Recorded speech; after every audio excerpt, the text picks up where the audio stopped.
Hello, universe.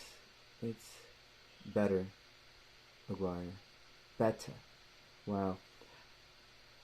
After I watched Aubrey Plaza last night, I was like, damn, she's witty and she's hot, and it just all came back to me. Better. You've lost your essence.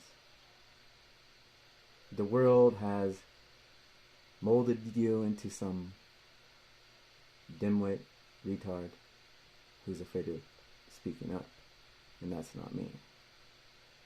So I opened iStripper, and I was welcomed. It was a great, yes, it was awesome, and I will be getting on top of my shit.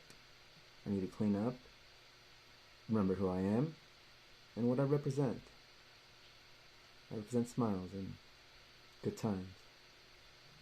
Of course, getting drunk, passing out, and if you can, piss yourself, and that's part of life. Live life.